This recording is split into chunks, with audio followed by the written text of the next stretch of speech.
के लोग देखते हो उसके हिसाब से वोट कर सके। और नामों की अगर बात कर लें तो कल्याणपुर से नीलिमा कटियार को पर पार्टी ने अपना भरोसा जताया है। आर्यनगर सीट की बात करें, ब्राह्मण समाज से आने वाले सुरेश अवस्थी पर पार्टी ने इस बार भरोसा जताया है, उन्हें चुनाव में उतारा जाएगा। गोविंदनगर से सुरेंद्र मैथानी जो कि एमएलए भी हैं अभी, उनके ऊपर पार्टी ने एक बार फिर से भरोसा जताया है। मैथानी के ऊपर भी ये तलवार लटक रही थी क्या उनका टिकट कट सकता है, लेकिन बीजेपी केंद्रीय चुनाव समिति ने उनके नाम पर एक बार फिर से मन बनाया गया है कि उन्हें चुनाव में उतारा जाए। सीसामऊ की सीट की बात कर लें तो सलील बिश्नोई, महरौनी सीट की बात करें तो मनोहर लाल मन्नू, और महाराजपुर के बारे में आपने बताया कि सतीश महाना, जो कि उनके बारे में तो ऑब्वियस था कि एक बार फिर से पार्टी उन्हें ही चुनाव में उतारेगी। 7 बार के एमएलए हैं, मंत्री हैं, तो पार्टी ने एक बार फिर से उनके ऊपर भरोसा जताया है। रजत जी, देवेंद्र, बड़ी बात आपने बताई कि इस बार के चुनाव में भारतीय जनता पार्टी ने बड़ी संख्या में दलित, वंचित, पिछड़े समाज से आने वाले लोगों को टिकट दिया, और उनमें भी ऐसे लोगों को जो प्रोफेशनल्स हैं, ऐसे लोग जिनकी छवि अच्छी है ताकि वो अपने समाज के लिए काम कर सके।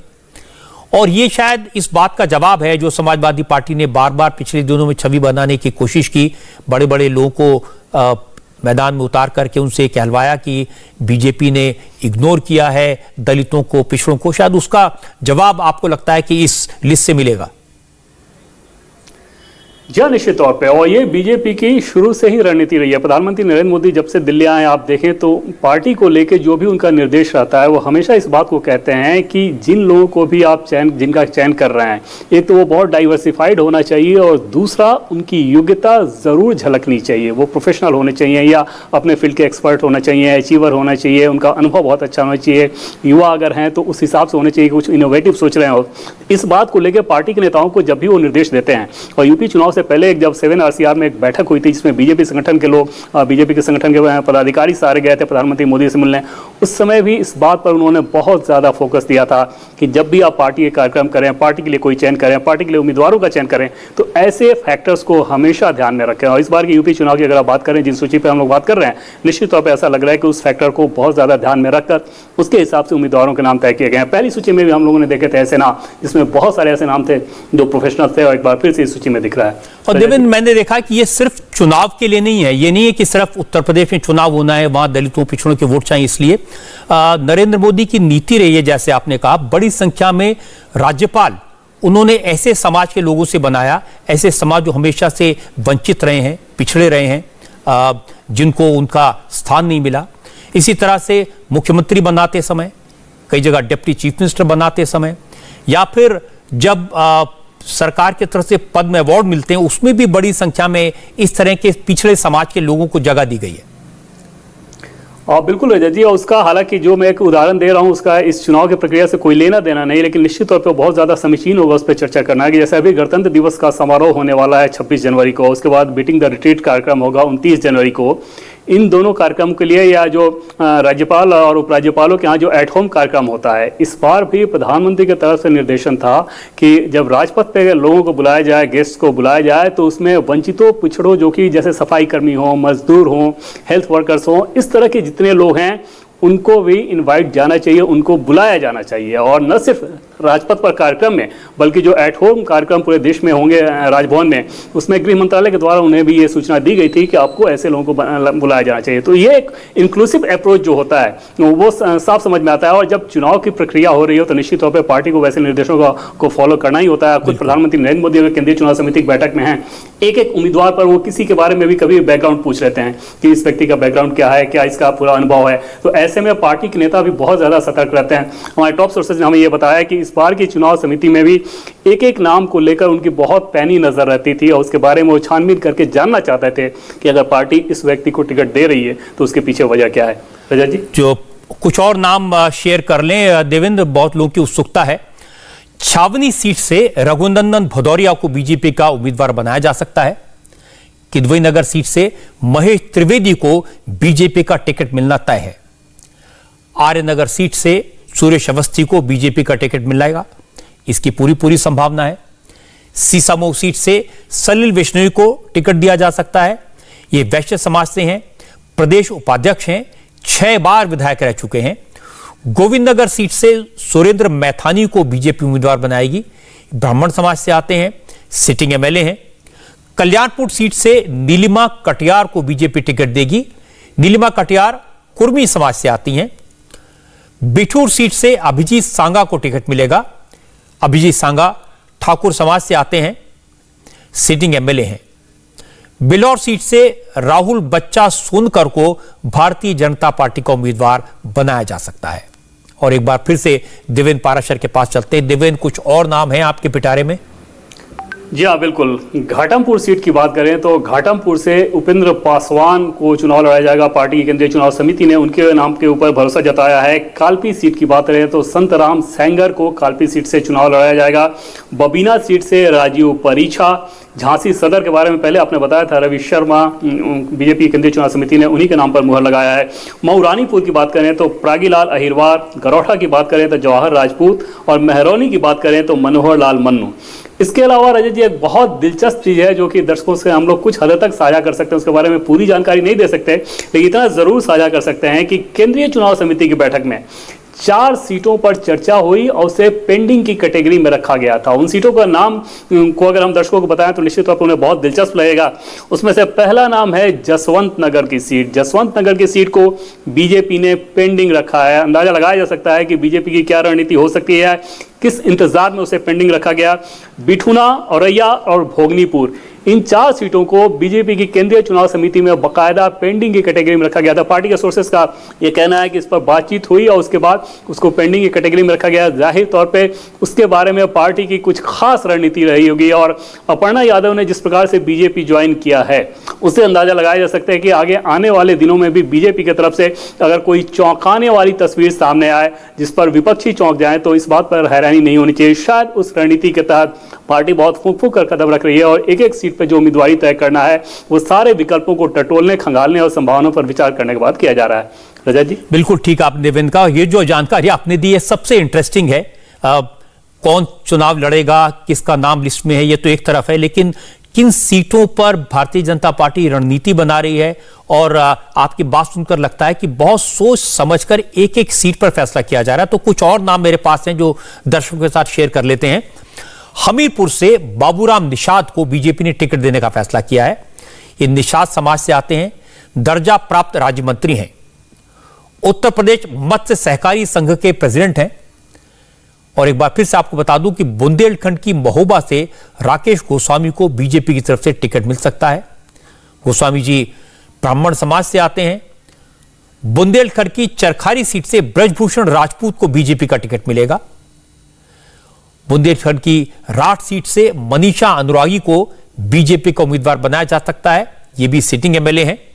महाराजपुर से यूपी के कैबिनेट मिनिस्टर सतीश महाना, जिनका जिक्र मैंने थोड़ी देर पहले किया था, उन्हें टिकट मिलेगा। सतीश महाना 7 बार विधायक का चुनाव जीत चुके हैं, अपने इलाके में बहुत लोकप्रिय हैं और एक इन्फ्लुएंशियल मिनिस्टर रहे हैं योगी सरकार में। पंजाबी समाज से आते हैं। घाटमपुर से उपेंद्र पासवान को बीजेपी टिकट दे सकती है, ये पासी समाज से आते हैं, सिटिंग एमएलए हैं। कालपी से संतराम सेंगर को बीजेपी टिकट दे सकती है और बबीना सीट से राजीव पारीछा का टिकट पक्का है, ये यादव समाज से आते हैं, सिटिंग एमएलए हैं। झांसी सदर सीट से sitting MLA Ravi Sharma BJP candidate होंगे, 2 बार चुनाव जीत चुके हैं। मऊरानीपुर सीट से प्रागीलाल अहिरवार को बीजेपी का टिकट मिल सकता है। गरौठा से जवाहर राजपूत को बीजेपी का टिकट मिलना लगभग तय है, ये लोधी समाज से आते हैं, सिटिंग एमएलए हैं। मैनोनी सीट से मनोहर लाल मन्नू को बीजेपी टिकट दे सकती है। मनोहर लाल मन्नू दलित समाज से हैं, राज्य मंत्री हैं। मैनपुर जिले की किशनी सीट से बीजेपी प्रियरंजन दिवाकर आशु को टिकट दे सकती है। प्रियरंजन दिवाकर आशु पहले समाजवादी पार्टी में रह चुके हैं, वो 2017 में बीजेपी में शामिल हुए थे। मैनपुरी की करल सीट से बीजेपी संजीव यादव को उम्मीदवार बना सकती है। संजीव यादव भी पहले समाजवादी पार्टी में थे, पिछले विधानसभा चुनाव से पहले वो अपने समर्थकों के साथ बीजेपी में आ गए थे। फर्रुखाबाद की कायमगंज सीट से वीरेंद्र कठेरिया को बीजेपी अपना कैंडिडेट बना सकती है। फर्रुखाबाद से मेजर सुनील दत्त द्विवेदी को बीजेपी ने टिकट देने का मन बना लिया है, ब्राह्मण समाज से आते हैं, सिटिंग विधायक हैं। फर्रुखाबाद जिले की भोजपुर विधानसभा सीट से नागेंद्र सिंह राठौर को टिकट देने का फैसला बीजेपी की सेंट्रल इलेक्शन कमेटी ने किया है, सूची में नाम है, डिक्लेयर नहीं हुआ है। नागेंद्र राठौर सिटिंग एमएलए हैं। कन्नौज जिले की छिबरमऊ सीट से अर्चना पांडे को बीजेपी का टिकट मिल सकता है। अर्चना पांडे ब्राह्मण समाज से आती हैं और सिटिंग विधायक हैं। तिरवा सीट से कैलाश राजपूत को बीजेपी ने टिकट देने का फैसला कर लिया है, अभी डिक्लेयर नहीं किया है। ये भी लोधी समाज से आते हैं, एलएलबी की पढ़ाई कर चुके हैं। कैलाश राजपूत सिटिंग एमएलए हैं। पिछले विधानसभा चुनाव में उन्होंने समाजवादी पार्टी के कैंडिडेट को हराया था। इटावा जिला मुलायम सिंह यादव और अखिलेश यादव का मजबूत किला माना जाता है। यहां की इटावा सदर की सीट से बीजेपी की सिटिंग एमएलए सरिता भदौरिया को एक बार फिर से उम्मीदवार बनाया जा सकता है। ठाकुर समाज से आती हैं, प्रदेश की महामंत्री रह चुकी हैं, भारतीय जनता पार्टी की प्रभावशाली नेता हैं। भरथना सीट से डॉक्टर सिद्धार्थ शंकर दोहरे को बीजेपी उम्मीदवार बनाएगी। दिव्यापुर सीट से लाखन सिंह राजपूत को टिकट देने का फैसला बीजेपी ने किया है। वो पेशे से वकील हैं, लोधी समाज से आते हैं, इस वक्त विधायक हैं। अकबरपुर की रनिया सीट से प्रतिभा शुक्ला को टिकट देने का फैसला किया है। प्रतिभा शुक्ला अध्यापक हैं, ब्राह्मण समाज से आती हैं, 2 बार विधायक का चुनाव जीत चुकी हैं। रसूलाबाद सीट से पूनम शंखवार के नाम पर बीजेपी की सेंट्रल चुनाव समिति ने मोहर लगाई है। दलित समाज से आती हैं, महिला मोर्चा के रीजनल वाइस प्रेसिडेंट हैं। और देवेंद्र पाराशर ने बताया कि कानपुर मंडल की सीटों का फैसला हो चुका है। छावनी सीट से रघुनंदन भदौरिया को बीजेपी का कैंडिडेट बनाया जा सकता है। कानपुर की किदवई नगर सीट से महेश त्रिवेदी को बीजेपी का टिकट मिलना लगभग तय है। आर्यनगर सीट से सुरेश अवस्थी को बीजेपी का टिकट मिलना निश्चित है।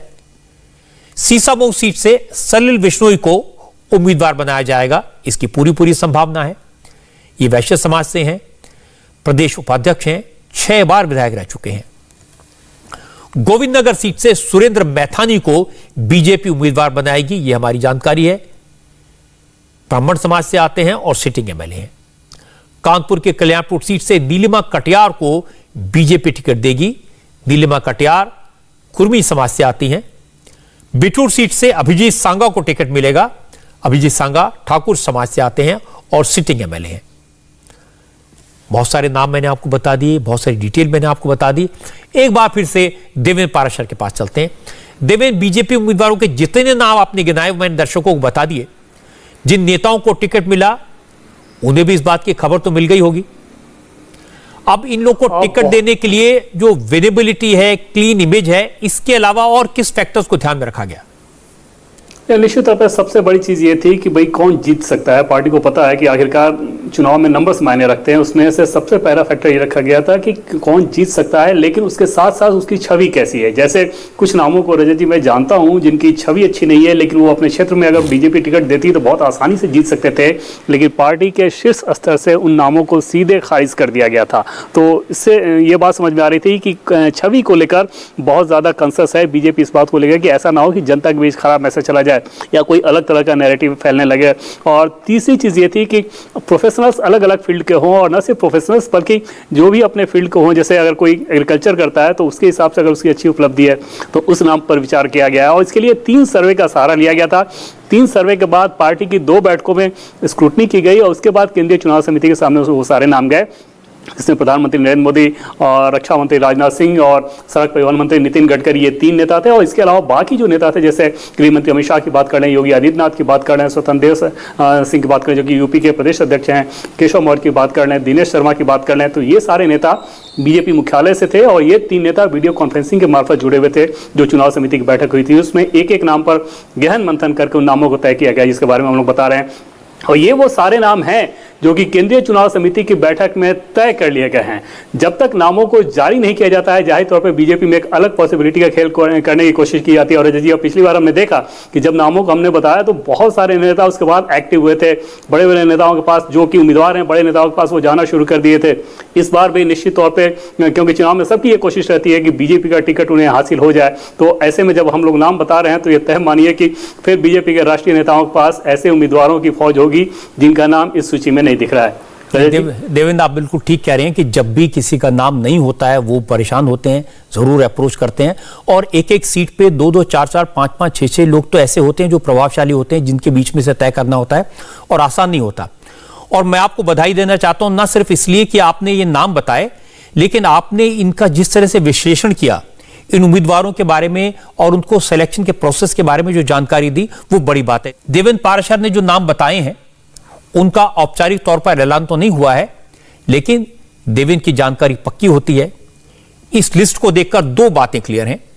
बीजेपी ने दलित और पिछड़े वर्ग को तवज्जो दी है। 60% से ज्यादा टिकट इन्हीं वर्गों के नेताओं को दिए गए हैं। और दूसरी बड़ी बात यह कि बीजेपी ने उन नेताओं और कार्यकर्ताओं पर भरोसा जताया जिनकी ग्राउंड रिपोर्ट अच्छी है। पार्टी ने अपने सिटिंग एमएलए को बड़ी संख्या में एक बार फिर से मौका दिया है। टिकट काटे नहीं गए हैं। जहां कुछ आशंका है वहां टिकटों को पेंडिंग रखा है या सीटें बदल दी गई हैं। और देवेंद्र पाराशर ने बताया कि तीसरे और चौथे राउंड की वोटिंग जिन सीटों पर होनी है उनमें से सिर्फ 4 सीटों पर जहां पिछले चुनाव में बीजेपी का उम्मीदवार जीता था, यानी जहां बीजेपी के सिटिंग एमएलए हैं, उन 4 सीटों पर उम्मीदवारों का फैसला फिलहाल नहीं हो पाया है। इनमें कानपुर देहात और औरैया की 2 सीटें हैं। लेकिन सबसे बड़ी बात है कि बीजेपी ने इस बार पिछड़े वर्ग पर, दलित पर, वंचित पर, गरीब पर सबसे ज्यादा भरोसा किया है। और सिर्फ अपने उम्मीदवारों के मामले में नहीं, दलित और पिछड़े वर्ग के क्षेत्रीय दलों को सीटों देने के मामले में भी बीजेपी ने इस बार दरियादीदी दिखाई है। अब बीजेपी ने पूर्वांचल की उन सीटों की रणनीति को फाइनल टच देना शुरू कर दिया है जहां 5वें राउंड में वोटिंग होनी है। इसीलिए आज बीजेपी ने सहयोगी दलों के साथ सीटों पर फाइनल बात कर ली। जेपी नड्डा, अमित शाह, योगी आदित्यनाथ ने अनुप्रिया पटेल और संजय निषाद से कई राउंड की बात की और आज शाम को ऐलान कर दिया गया कि तीनों पार्टियां मिलकर चुनाव लड़ेंगी। जेपी नड्डा ने बताया कि एनडीए का मंत्र है सबका साथ, सबका विश्वास। यूपी इलेक्शन में यह मंत्र कायम रहेगा, सब मिलकर लड़ेंगे। बीजेपी अपने साथी दलों को साथ लेकर चलेगी, सबके सम्मान का ख्याल रखेगी। आज अनुप्रिया पटेल ने कहा कि मोदी और योगी ने पिछड़ों के लिए जितने काम किए उतने आज तक किसी सरकार ने नहीं किए। इसके बाद उन्होंने मोदी सरकार की तरफ से पिछड़े वर्ग के विकास के लिए किए गए सारे काम गिनवा दिए। मेरा यह मानना है कि अपना दल और भारतीय जनता पार्टी का ये गठबंधन, और आज हमारे आदरणीय डॉक्टर निषाद जी भी हमारे साथ में है, निषाद पार्टी भी हमारे साथ में है। ये जो हमारा एनडीए का गठबंधन है, ये विकास और सामाजिक न्याय का एक बहुत ही बेहतरीन कॉकटेल साबित हुआ है। उत्तर प्रदेश को दोनों की आवश्यकता है, विकास की भी, सामाजिक न्याय की भी। विषय चाहे ओबीसी कमीशन को संवैधानिक दर्जा प्रदान करने का हो, जिसकी मांग बरसों से देश की संसद के अंदर हो रही थी, लेकिन उस पर पूर्व की सरकारें कभी भी ध्यान नहीं दे रही थी। यह विषय हमारे सैनिक स्कूलों में, नवोदय स्कूलों में या सेंट्रल स्कूलों में प्रवेश प्रक्रिया में पिछड़ा वर्ग के छात्रों को आरक्षण देने का हो, या हमारे सेंट्रल एजुकेशनल इंस्टीट्यूशंस में 200 पॉइंट रोस्टर प्रणाली की वापसी का हो, बहाली का हो, ओबीसी की क्रीमी लेयर को 6 लाख से आगे बढ़ाकर 8 लाख तक ले जाने का हो, या एक विषय जो हाल ही में आप सबके संज्ञान में आया, नीट की परीक्षा में एमबीबीएस और पीजी के एडमिशन्स में अखिल भारतीय कोटा के तहत पिछड़ों के 27% आरक्षण को लागू करने का हो।